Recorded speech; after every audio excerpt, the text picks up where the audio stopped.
Title of this video: Social Anxiety, a Blessing and a Curse. So, social anxiety. This has been my burden to carry for basically my entire life, as long as I can remember. Based on environmental factors and genetic factors.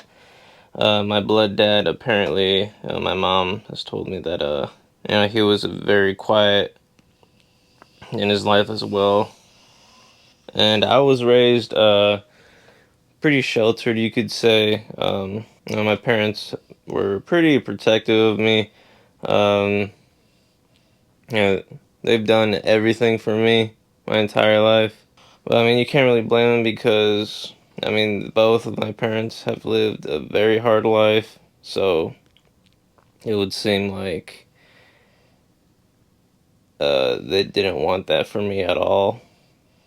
I'm sure my life is drastically different from how they lived when they were younger. They basically had to fend for themselves for the most part. Living as orphans, I would say. Even in kindergarten, my mom told me this. I think it was kindergarten. The teacher thought something was wrong with me because I just never talked. They didn't know if I had autism or something. I guess they were gonna put me in like some special ed type of classroom because I just never talked.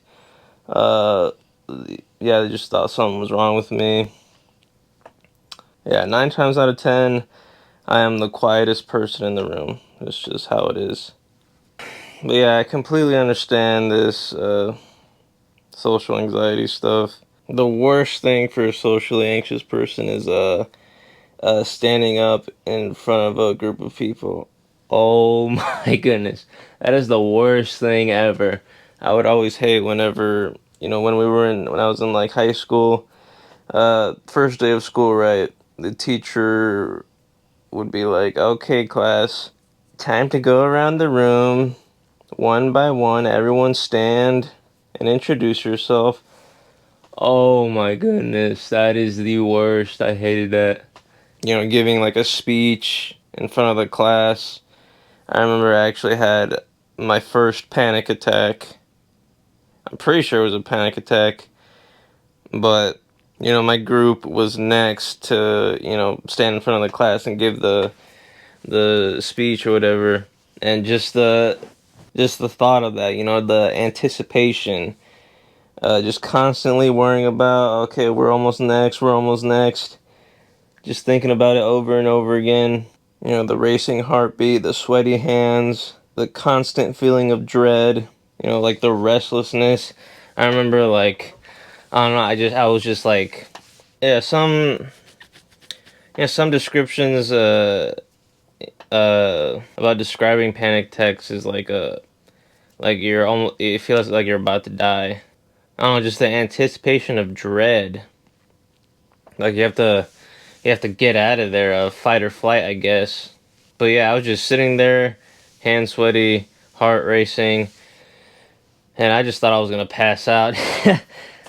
But eventually, somehow, I calmed down after like 5 minutes, and I didn't, like, I probably looked completely normal on the outside, but inside, man, it was rough. Like, I thought I was gonna pass out. That was my first panic attack that I've ever had, probably. Yeah, socially anxious people hate standing in front of the crowds. We don't like going to social events. We hate it when people stare at us. I've had bad acne, especially in my younger years, and I guess that played a role in my social anxiety as well. It definitely didn't help. The fear of being judged about how you look, and I still have some scars.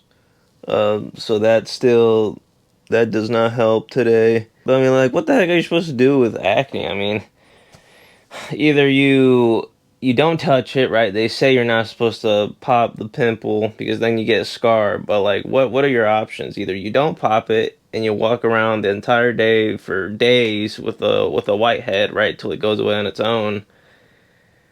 You walk around for days with a pimple, or you squeeze it, but I mean, you're left with a scar for the rest of your life. So it's kind of like a pick your poison type of deal.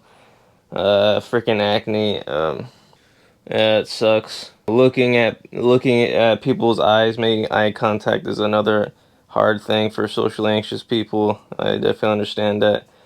Looking at the ground or looking at your phone is what we usually do.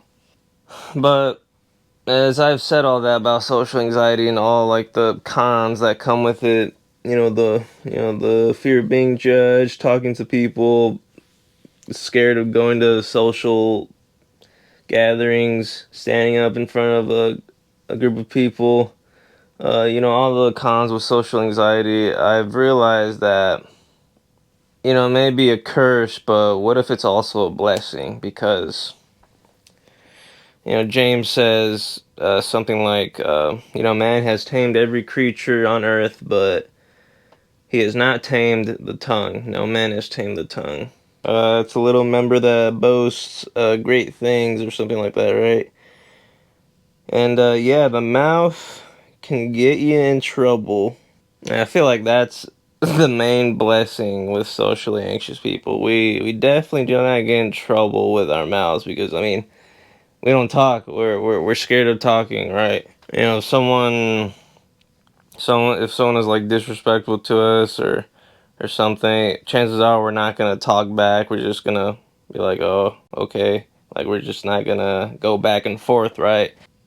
I have a friend who I visited a while ago. He lives in a different state. Yeah, I visited him. He picked me up from the airport, and you know, um, when you have to pick someone up from the airport, you have to. You can only stay parked like on the side of the road next to the airport for so long till they like tell you to go or whatever, right?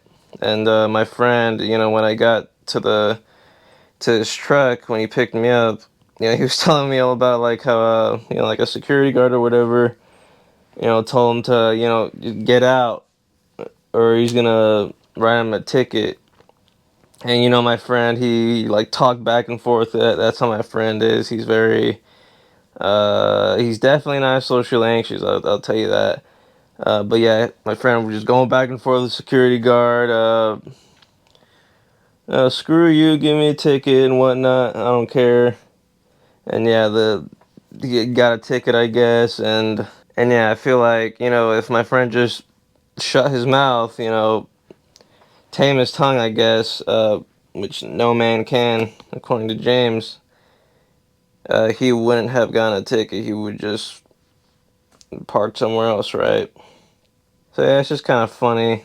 Even though I'm quiet, even though I don't socialize, even though I don't like going to social gatherings, um,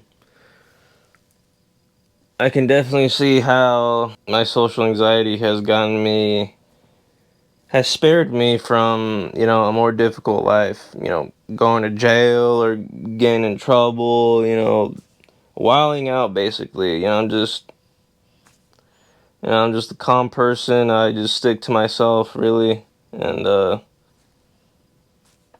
I mean it's a pretty good way to go through life. I mean, just sticking to yourself, not having any problems with anyone, no beefs.